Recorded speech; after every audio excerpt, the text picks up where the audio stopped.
আজ শ্রীভূমি শহরে ইন্দিরা ভবনে করিমগঞ্জ জেলা কংগ্রেসের পক্ষ থেকে আয়োজন করা হয় এক গুরুত্বপূর্ণ সাংবাদিক সম্মেলন। এসআর প্রকল্প নিয়ে তীব্র অসন্তোষ প্রকাশ করলেন জেলা কংগ্রেস সভাপতি তাপস পুরকাইস্ত। উনি বললেন, অনেক কার্ড হোল্ডাররা পেশার কারণে বাইরে থাকেন, সময় মতো হাজির না হলে তাদের নাম ভোটার তালিকায় থেকে কেটে দেওয়ার আশঙ্কায় চিন্তায় রয়েছেন বহু মানুষ। এবার চলুন শুনে নেওয়া যাক নেতৃবৃন্দর আজকের এই বৈঠকে আর কি গুরুত্বপূর্ণ বক্তব্য তুলে ধরেছেন। আমরা আজকে জেলা কংগ্রেস থেকে একটা সংবাদমেলের আয়োজন করেছি। সমগ্র আসামে স্পেশাল রিভিশনের কাজ চলছে, করিমগঞ্জেও চলছে। তো আগে এই স্পেশাল রিভিশন ছিল না, আগে ছিল সামারি রিভিশন, প্রতি বছর সেটা হতো। এবার এটা স্পেশাল রিভিশন করেছে এবং এটার কাজ হচ্ছে ঘরে ঘরে গিয়ে সার্ভে করা, তাদের আই কার্ড আছে, ভোটার কার্ড আছে নাকি, আধার কার্ড আছে নাকি, এইগুলি তল্লাশি করা। প্রথম যেদিন সভা হয়েছিল সেই সভায় বলা হয়েছিল যে ইন্ডিয়ান কোনো নাগরিককে যাতে হয়রানি না করা হয়। অনেকে আজকে কর্মসূত্রে বাইরে আছেন, তাদের কাগজপত্রগুলো খতিয়ে দেখার জন্য বাড়িতে যিনি গার্জিয়ান আছেন সেই গার্জিয়ানে সিগনেচার দিলে হয়ে যাবে, সেটাই বলা হয়েছিল। কিন্তু দুদিন আগে দেখা গেল যে এটা সম্পূর্ণ পাল্টে গেছে। এখানে বলা হচ্ছে যে আমাদের বিশেষ করে করিমগঞ্জে নর্থ এবং পাতারভাঙ্গিতে বিএলওরা ঘরে ঘরে যাচ্ছেন এবং বলছেন যে যিনি এখানে নেই, কর্মসূত্রে বাইরে আছেন, ওনাকে আসতে হবে। সেটা কীভাবে? সেটা তো আগে বলা হলো না, হঠাৎ করে সেটা কেন আসলো? তারপরে আমরা যখন শুনতে পেলাম তখনই আমরা সঙ্গে সঙ্গে আমাদের লিগ্যাল যে আছে সেলগুলো নিয়ে আমরা জেলা থেকে না পেয়ে যিনি আধিকারিক চার্জে ছিলেন ওনার সাথে আমরা দেখা করেছি এবং একটি স্মারকপত্র আমরা দিয়েছি। কিন্তু পরবর্তীতে দেখা গেল যে 15 জন বিএলওকে ওদেরকে ছেটে ফেলা হলো এবং তারই জায়গায় আরও 15 জনকে নিয়ে আসা হলো বিএলও সুপারভাইজার। তো সেটা তো সন্দেহ দানা বেঁধেছে আমাদের মনে, নিশ্চয়ই কোনো একটা ঘটনা হতে যাচ্ছে। তার জন্য আজকে এই সংবাদমেল আমরা আয়োজন করেছি। আজকে বলা হয়েছিল যে 80 বছরের ঊর্ধ্বে, আজ বলা হচ্ছে 60 বছর। বিরাট একটা দূরভিসন্ধি কাজ চলছে, সেটাকে আমরা কীভাবে প্রতিহত করব?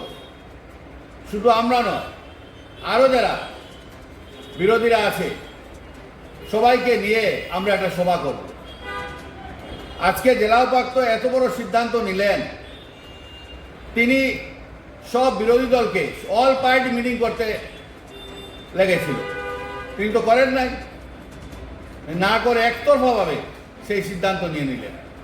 সেটা আমরা জেলা কংগ্রেস কোনোভাবেই মানবে না, লাগলে আমরা বৃহত্তর আন্দোলনে যাব, এটাই আমি বলছি। এখন আমার লিগ্যাল করিমগঞ্জ জেলা স্পেশাল রিভিশনের কাজ আরম্ভ হওয়ার পর আমরা উদ্বেগের সহিত লক্ষ্য করছি যে এই স্পেশাল রিভিশনের কাজটাকে কেন্দ্র করে আমাদের নেতা রাহুল গান্ধী যে বলছেন ভোট চোর, এই ভোট চুরিটা শুরু হয়েছে। ভোট চুরির তালিকা দুইভাবে, একটা হচ্ছে যার হোল্ডিংয়ে 5টা বুথ আছে সেখানে আরও 2টা বুথ ইনক্লুড করে দেওয়া বাইরে থেকে, আর একটা হচ্ছে হোল্ডিংয়ের 5টা বুথ থেকে 3টা বুথ ছাঁটাই করে দেওয়া। আমাদের এখানে এই স্পেশাল ডিভিশনে আমরা লক্ষ্য করছি পরিকল্পিতভাবে ভোট ছাঁটাই করা হচ্ছে, এবং ছাঁটাই করার অজুহাত হিসাবে যেটা দেখানো হচ্ছে সেটা হচ্ছে প্রত্যেক ভোটারকে ফিজিক্যালি প্রেজেন্ট করতে হবে। এবার ভাবুন বন্ধুগণ, আমাদের এই শহরের অনেক ছেলেরা যারা কম্পিউটার ইঞ্জিনিয়ার, কম্পিউটারের ডিপ্লোমা নিয়েছে, তারা সবাই বাইরে থাকে, বাইরে গিয়ে রোজগার করে, উপার্জন করে সংসার চালায়। অনেক মানুষ এখান থেকে দার্জিলিং থেকে শুরু করে মিজোরাম, মেঘালয়, নাগাল্যান্ড, অরুণাচল, ব্যাঙ্গালোর এবং বোম্বে, এই সমস্ত জায়গা দেশের বাইরেও যা শুধু পরিবারকে বাঁচানোর জন্য, উপার্জন করার জন্য। এই মানুষ ইলেকশনের সময় আসেন, কারণ ইলেকশনের ঘোষণাটা প্রায় 1 মাস আগে হয়। তারা ইলেকশনের ছুটি চাইলে ছুটি পান, কিন্তু এই যে কাজটা, এই কাজের ঘোষণা তো হয় নাই আগে, এই কাজের ঘোষণা সীমিত সময়ের ভিতরে তারা কী করে ছুটি পাবেন আর কী করে আসবেন। আর 2 নম্বর কথা হচ্ছে, ছুটি পেলেও কি আসা সম্ভব? একটা 4,000 টাকা, 5,000 টাকা, 10,000 টাকার বেতন যিনি পান, সেই লোকটি ব্যাঙ্গালুরু থেকে এখানে আসা যাওয়ার খরচাটা কে দেবে? এটা উদ্দেশ্য কী? রিভিশনের উদ্দেশ্যটা কী? রিভিশন মানে তো কোনো একটা পেপারের সঙ্গে ভিশন মিলাতে হবে। রিভিশন মানে কোনো একটা পেপারের সঙ্গে ভিশন মিলাতে হবে। আগের যে ভোটার লিস্ট আছে, সেই ভোটার লিস্টে যারা নাম আছে সেই মানুষগুলো আছে কিনা সেটা জানা, সেই পরিবারে কোনো মানুষ মারা গেল কিনা, সেই পরিবারের কোনো মানুষ ভোটাধিকার প্রাপ্ত হলো কিনা নতুনভাবে, সেটা যাচাই করা এবং সেভাবে তোলা। পরিবারের একজন দায়িত্ব নিয়ে তা সবের নাম তুলে সই করে দিলে সেটা হয়। এটাই হচ্ছে নাগরিকত্বের বিধি, এটাই হচ্ছে পিপলস রিপ্রেজেন্টেশনের বিধি, এটাই হচ্ছে ইনিউমারেশনের বিধি। এবার ইনিউমারেশনের বিধি পাল্টে দেওয়া ফেলা হচ্ছে। আজকে ভাবুন তো, এই মানুষগুলোর স্ট্যাটাস কী হবে কালকে? যাদের নাম কাটা হচ্ছে, যাদের নাম তোলা হচ্ছে না, তাদের স্ট্যাটাসটা কী হবে? পরে তো এদেরকে রোহিঙ্গা বলবে, এরা রোহিঙ্গা বানানোর চক্রান্ত হচ্ছে। এটা তো বরদাস্ত করা যায় না। কেওয়াস সৃষ্টি হবে, বিরাট কেওয়াস সৃষ্টি হবে। বন্ধুগণ, আমি আপনাদের মাধ্যমে সরকারকে, সরকারি পক্ষকে, সরকারের দলকে, সবাইকে এই কথাই বলতে চাইছি, আপনারা যেটা করছেন এটা কিন্তু আপনারা নিজেদের বিপদ ডেকে আনছেন। মানুষ এটা ছেড়ে দেবেন না, এটা সামাজিক অস্থিরতার সৃষ্টি হবে। মানুষ দেশে থাকার জন্য লড়াই করে, দেশে থাকার জন্য মরে মানুষ। যে সৈনিকেরা আমাদের সীমান্তে আছে যুদ্ধ করার জন্য, দেশকে রক্ষা করার জন্য, তাদের নাম এখানে তার মা বাবা কী করে উঠাবে? তাহলে এই যে এর খেসারতটা খেয়ে দেবে, এর তামসা নয়, শুধু ইলেকশন জিতে দেওয়ার পরিকল্পনা করে ইচ্ছাকৃতভাবে মানুষের নাম গঠন করে ভোটার লিস্ট প্রস্তুত করলেই এই ভোটার লিস্ট মেনে নেওয়া হবে না। কীভাবে হঠাৎ করে সমস্ত স্টেটে এবং পার্টিকুলারলি করিমগঞ্জ জেলাতে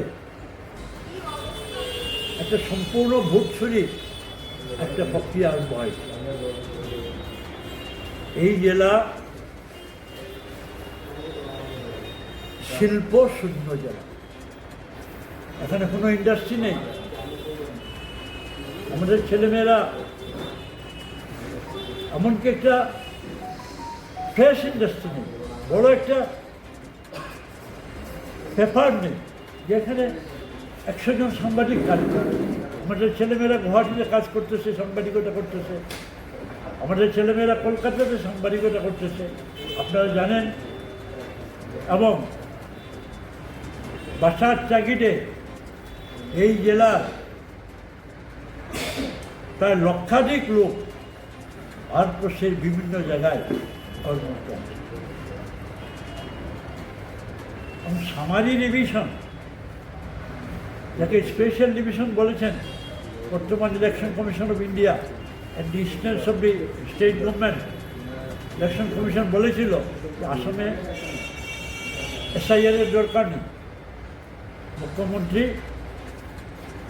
এখানে একটা পরিবেশ সৃষ্টি করার জন্য যে পরিবেশটা বিহারে হয়েছিল করার জন্য এসআইআর-এর ব্যবস্থা করেছেন। আমাদের দাবি প্রথমে যেভাবে বলা হয়েছিল যে এক বাড়িতে গিয়ে বাড়ির হেডম্যান অথবা পার্শ্ববর্তী লোক, যে লোকটা বাড়িতে নেই তার সার্টিফিকেটটা বা তার সাইনটা দিলে তার ভোটার লিস্টে নাম করত। বিগত লোকসভা নির্বাচনে যে সমস্ত লোকের নাম ছিল, যারা মৃত হয় নাই অথবা যারা ট্রান্সফার করে নেয় নাই, তাদের সবার নাম থাকতে হবে।